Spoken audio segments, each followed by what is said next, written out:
The aged mother. Long, long ago there lived at the foot of the mountain a poor farmer and his aged, widowed mother. They owned a bit of land which supplied them with food, and they were humble, peaceful, and happy. Shining was governed by a despotic leader who, though a warrior, had a great and cowardly shrinking from anything suggestive of failing health and strength.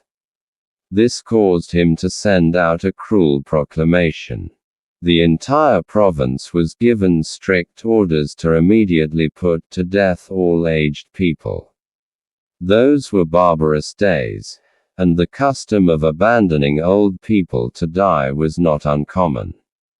The poor farmer loved his aged mother with tender reverence, and the order filled his heart with sorrow.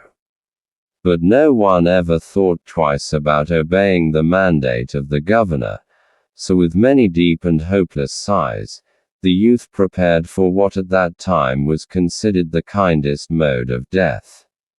Just at sundown, when his day's work was ended, he took a quantity of unwhitened rice, which was the principal food for the poor, and he cooked, dried it, and tied it in a square cloth, which he swung in a bundle around his neck along with a gourd filled with cool, sweet water.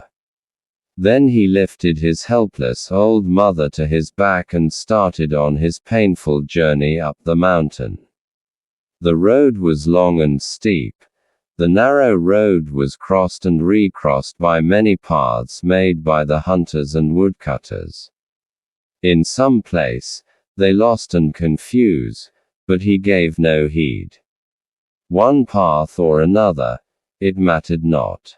On he went, climbing blindly upward, ever upward towards the high bare summit of what is known as Abatsuyama, the mountain of the abandoning of the aged.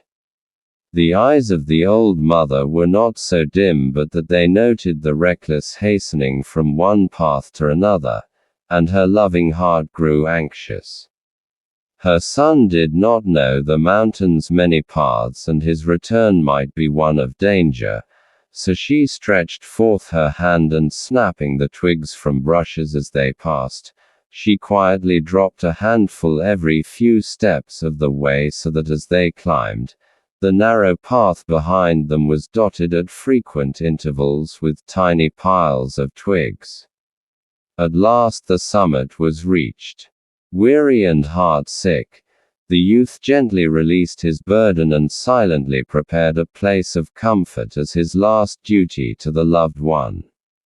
Gathering fallen pine needles, he made a soft cushion and tenderly lifted his old mother onto it. Hugh wrapped her padded coat more closely about the stooping shoulders and with tearful eyes and an aching heart he said farewell.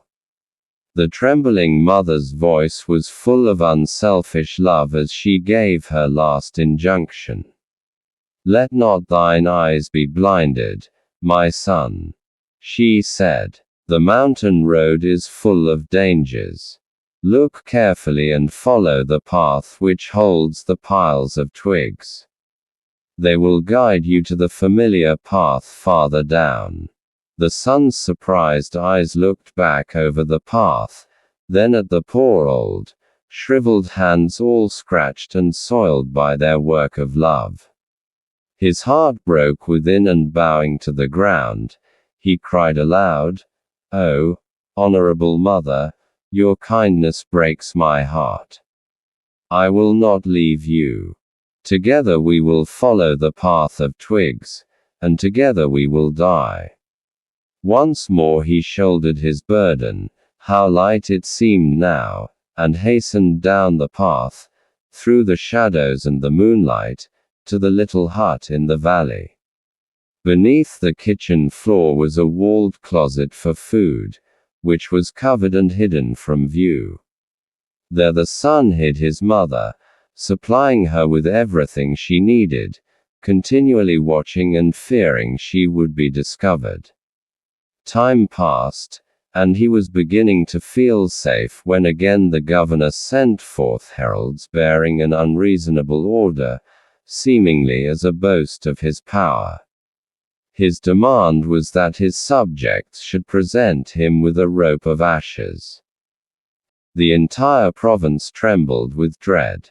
The order must be obeyed, yet who in all shining could make a rope of ashes?